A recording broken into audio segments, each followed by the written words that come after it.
Welcome to another edition of Fitness for All.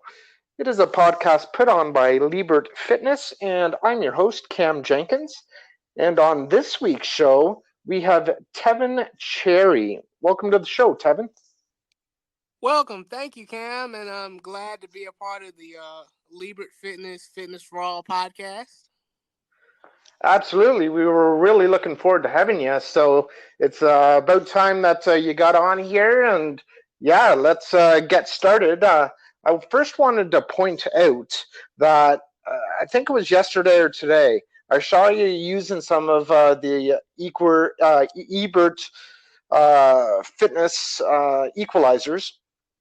Yes. And I saw you doing a move that I'm sure I've seen before, but you were kind of holding yourself up, and it was like you were walking up a wall, but you were just kind of being straight like a flag. Yeah. They call that the planche or the Superman pose. It took me about, I want to say, 5 years to master that. So I practiced. Well, I basically did 100 push-ups per day, Oh man. and I practiced just holding myself in various positions using the equalizers until I was able to build up my core strength to be able to hold myself in a straight line. Well, as straight as I can get it, you know. Absolutely. No, it was phenomenal what you were doing. And yeah, like I'm sure I've seen it before, but I don't think I've seen it before. And when I saw you doing that, I'm like, oh man, I got some work to do. So. Mm-hmm. So, Tevin, how did you get started in the fitness industry, or why did you start working out? Well, I can truly say that my beginnings of working out really started as a child around the fourth or fifth grade when my mom bought me and my twin brother Terron a weight set. But as we progressed and Terron started playing sports, I started to use the weight set too because I was noticing the positive effects that it was having on him, building his body and helping him build his self esteem. So I decided to work out and strengthen my body for myself as somebody that lives with CP, cerebral palsy, and someone that spent the majority of my early years, especially going to physical therapy. But now I'm at a point where I can train myself and I make sure I get up and train each and every single day. And I decided to become a personal trainer or want to become a strength and conditioning coach my junior year of high school because I had two coaches, Steve Patterson and Tommy Watson, that really took their time and with me and really helped me build my body. And plus, I came to the realization that the fitness industry was a place for me because I could go somewhere where I could be productive and where I could set goals, and nobody ever discriminated against me and told me that I couldn't work out. Yeah. And then, did you find that uh, you were discriminated? Because I know that you're also a person of color. So, were you discriminated growing up? And then, on top of that, I also have what I call a challenge or a physical disability of spina bifida. So, like, did you have a bit of trouble with that growing up as well? Well, I wasn't discriminated necessarily because of my color, so to speak, because I do come from a small town of Thomaston, Georgia. It's very country and it's less than 10,000 people, and the town itself was conservative, but I never really noticed, for me personally, to be discriminated against because of my color.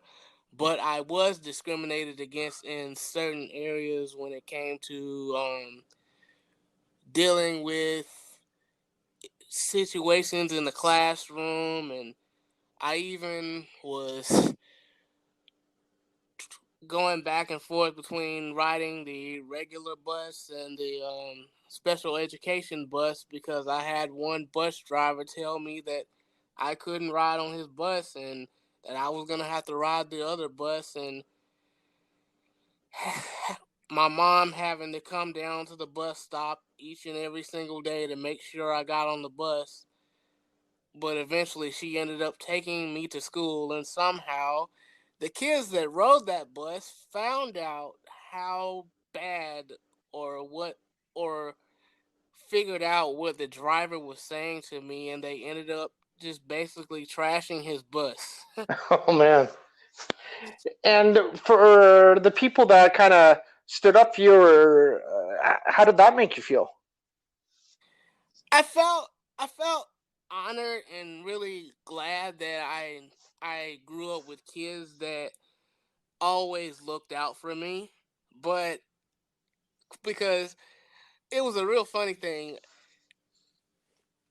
I grew up with my classmates and they talked to me and everything, but the kids that did it were either older or younger than me. So kids older than me and younger than me at a certain period of time, they were afraid to talk to me directly. So they would talk to my brother or my sister, and then when I found out what they did, I told my brother to tell them not to do that again because that sets a bad precedent. And it's like I understand their anger and their frustration, but I still want to be able to have a good rapport, regardless of the situation and Yeah, everything that happened.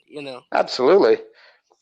And did the fitness or the working out, the strength conditioning, did that kind of help you out to be the person you are today to kind of overcome some of that? Absolutely, absolutely. It really, one thing my coaches did with me early was establish goals. Like, for example, I only did majority upper body workouts, but I was so weak, so it's like they're having to take somebody that's never worked out before and work from the bottom up basically. And I had small goals like learning how to hold the bar and bench press 45 pounds. And I can remember my first ever max out date when I was bench pressing, and my first bench press max was 75 pounds. Whew. I knew I could bench like 100 pounds, but when I came up with the weight, you know, the weight the weight touched the bar because I couldn't keep my balance, and I was so mad.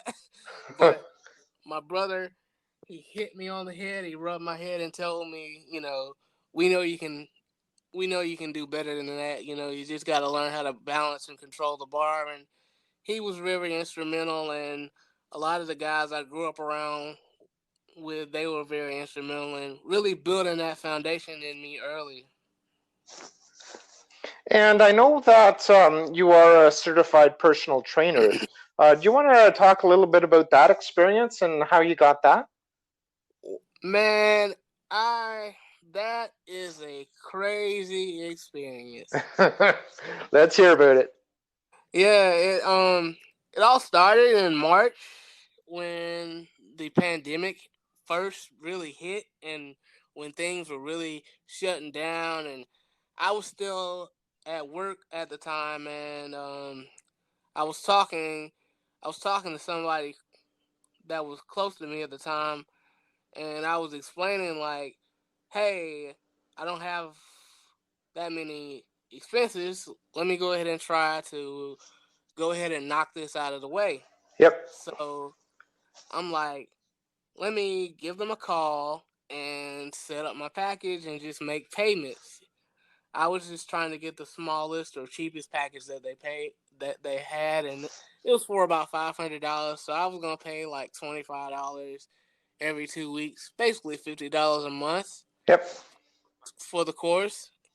And I called them and I talked to someone over at NASM, and I was just explaining to them my story and everything that I've been through with CP, and they were like, but I had to go to work at the time, so I had to let them know I had to go, and they told me to give them a call back. And that same day, this was about 9:30, so I clocked in at 9:30, and I didn't go to break until like 2 p.m. that afternoon, and so which is a late break for me. So I called them back, and they didn't answer. So I'm like, oh man, it's the end of the day. Probably gonna call me back tomorrow. But um, but when I was out on the floor, working with guests and things like that, I had to use the restroom, Yep. and I also checked my phone.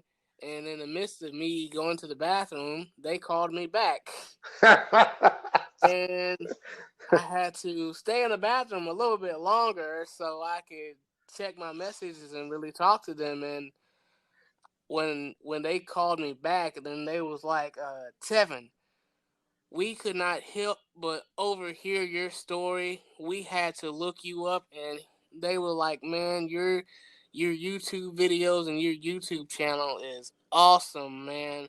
And they was like, I know you wanted the most I know you wanted the most cheapest package so you could get your certification, but we're not going to let you do that because we've decided to give you the full access to any of our courses on us. Just let us know what you need, and all you have to do is basically pass the course and pass the test. And I took my test, so it took about 3 months of really hard studying. Yep. Since everybody was quarantined, that's all I had to do. So on June 30th, 2020, I got back to Atlanta and I took the test. And let me tell you, Cameron, it was one of the hardest tests that I ever took in my life. I wasn't necessarily confident that I passed because going into the test, I looked up the statistics of the pass rate, and there was only a 50% pass rate of people that passed on the first try. And did you look at that pass rate before or after the exam? Before, and Before, everybody, oh, yeah, and everybody was telling me, Tevin, there's only a 50% pass rate. Don't feel bad if you fail the first time. And I'm like, okay, but I don't plan on failing. So that's right. I was a, I was a person. I diligently studied it. Everything I did. I'm basically a person that's all about hard work, putting in the work every day, And it certainly every shows on your day. Instagram page. And your Instagram page, just so everyone knows that's listening, is Buster underscore the underscore strongman. Where did you come up with Buster? Well, Buster was a nickname that my grandmama gave me, and the came from one of my Instagram followers. Her name is Cassandra James, and at the time, her name was The Cassie Show, and I said Buster the, and then Strongman came from when I used to watch those Strongman competitions on TV. When they're pulling the trucks and the tires. Oh, yeah, I've seen him So, before. so I was like, I said Strongman. I said everybody's called Strongman, but I was like, there aren't any Strongmans named Buster. So I had changed my Instagram name from TevFitChamp22 because I was 22 at the time, and then I was 24 when I came up with the name. So I said Buster the Strongman, and then I didn't want it to be just one big word, so I just added the underscores so it would be unique. And everybody inboxed me talking about why you change your name? Who's Buster the Strongman? And I was like, that's my alter ego. That's my That's like alter your ego. Superman superpower. Right, right. And then And I see you got some merch for that too. yes, that's under my LLC that I got back in March. Um You can hit me up through the DM. I accept PayPal, Cash App, Zelle, and I have a website coming soon, and I'm gonna put that up as well. That's awesome. And with the merch, what kind of merch you got? I see a shirt. What you got? Anything else, or can you describe the shirt to our listeners? It's a black shirt with my signature logo and my Strongman logo, and the actual logo. It's a T, but if you draw on the white outline, you'll you'll see you'll draw an S. So it stands for Strongman Tev, and Tev is one of my nicknames that my sister and my physical therapist gave me. Okay. So that's what my logo stands for. Yeah, it's a great shirt. I like it, and I see now the S and the T kind of within the S, so that's pretty cool. Mm-hmm. And my sister designed it. Oh, perfect. Shout out to your sister for designing that. Absolutely. Mm-hmm. Now, I also was very intrigued, Tevin, that you're going for a Guinness World Record. Do you want to talk to the listeners about that and what you're going to do? Yeah, this is this has been on my mind for a long time. Well, back in high school during my 10th grade year, I was at wrestling practice, and we were on a water break, and my coach was screaming, "Hey Buster, go get some water," and I was like, "I'm good, coach, I'm good." And we had been going hard at practice and whatnot. So I'm just playing around because at that time I was trying to learn how to walk on my hands. I always knew how to do a handstand since I was a very little boy. Because my mom would say I would be in the little pool that we had at our house, and she said that I would always do handstands in the pool, so I could always do a handstand. So it's like I always had that in me. So that was one of my God given talents. But when I was doing a handstand, I was trying to make the motion to kind of walk forward and walk on my hands, but I fell flat on my face. So I'm like, man. But then when I came back up, I realized I was like, what the world? And then I did it like 5 more times, and I'm like, whoa! I was like, I can do a push up inside of a handstand.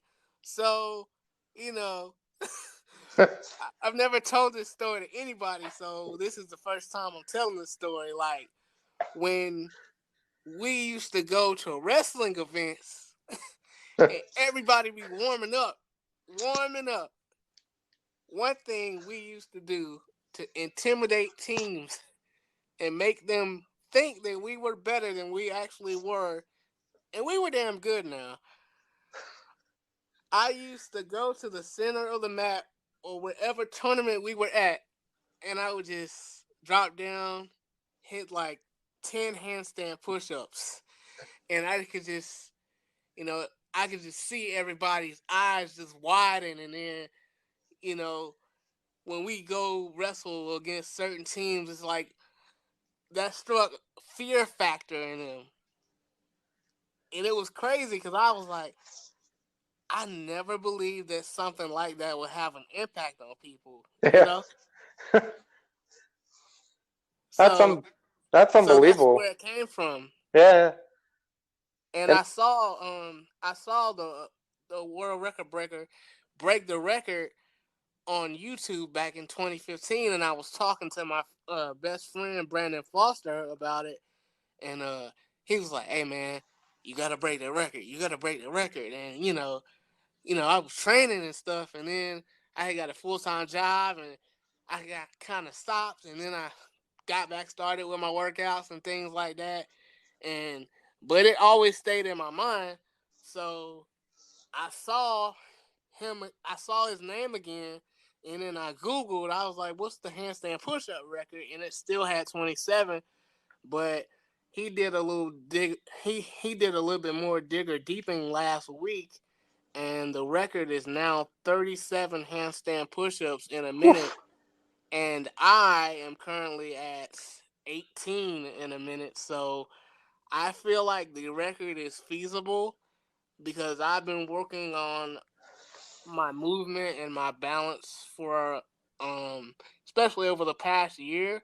So I'm starting to become more stable. I just got to keep building my body and gaining that balance and that strength so that I can place my name in the Guinness Book of World Records. So, Tevin, can you maybe talk a little bit about the EQ bars that you use? Because I see it a lot that you're using them in your videos over Instagram.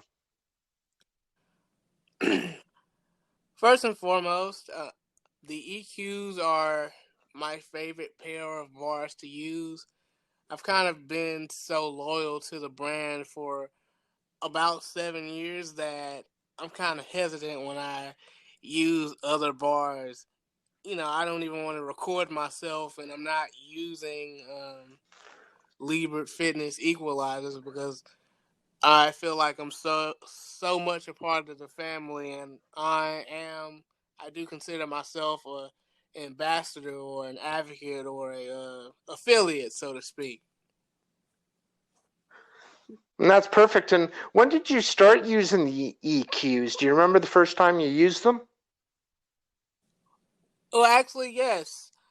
I had just graduated from Gordon State College in Barnesville, Georgia, and I transferred an hour up the road up to Clayton State University in Clayton County, Georgia. And I worked out at Gordon's gym. I worked out various places. But when I got up to Clayton State's gym compared to Gordon's gym at the time, I was like, man, this is it. So when I'm inside of a gym, I'm like a kid in a candy store. I'm not gonna lie. I like to really see all the equipment that they have, and I'm just scouring and just looking at everything, thumbing through all the medicine balls, marveling at the weights and things of that nature. And I look off over into the corner that the bars were tucked away over into a corner where nobody was using them.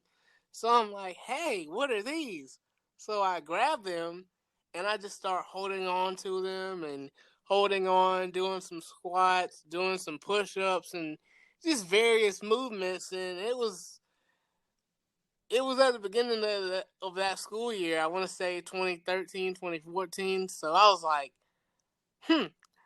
eventually when I go home for the summer, I'm gonna have to get some of my own. So at that time, I was shopping the net to see if I could find something similar. If I couldn't, purchase a set of equalizers, so I DM'd competitors, various other people in the fitness industry, emailing them, telling them and sharing my story and whatnot and what I was trying to accomplish.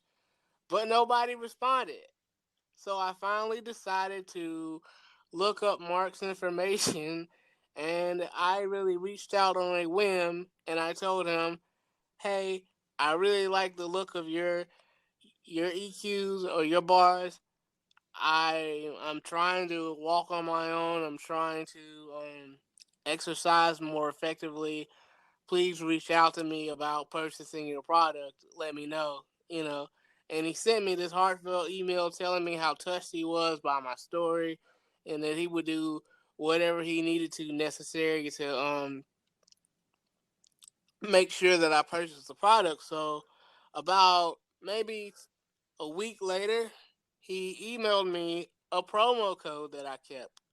Oh, perfect. And and at that time I was only getting paid once a month because I received SSI from the government at that point in time. So I had saved my money up for that whole entire month. And a month later, I was able to use that promo code and purchase my very first set of EQ bars. And from that point on, I started to use them in almost all my videos. If you go back and look at my YouTube channel, which is Tevin Cherry, by the way, you'll see in my early videos how I was even using the bars in the majority of my early YouTube videos. And they really helped me establish a foundation And over the years, I was just looking at various ways and opportunities to use them and come up with ways for the adaptive community to be effective. Which leads me into my other point. My overall goal is to be able to help other people with disabilities, specifically cerebral palsy and any other similar physical disability to mine, work out, because the underlying issue in the disability community is being able to get up, move around, and actually stay active and live a healthy life. I know for a fact people with CP tend to struggle as they get older because there's no one around to teach them or show them how they can remain active and keep their muscles loose as they get into their 30s and 40s, as the body tends to start to wear down if you don't have the proper maintenance and things of that nature to kind of stave off some of the ills that cerebral palsy and challenges that it presents.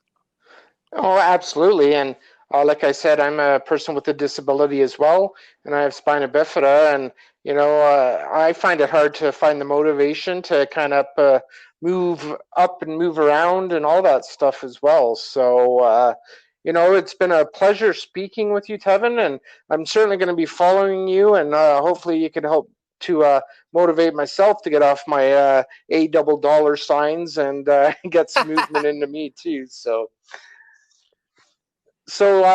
this was Tevin Cherry, and if they want to reach out to you, can you list all your social? I know we've kind of done it within the interview, but let's do a refresh and let everybody know where they can reach out to you on social media.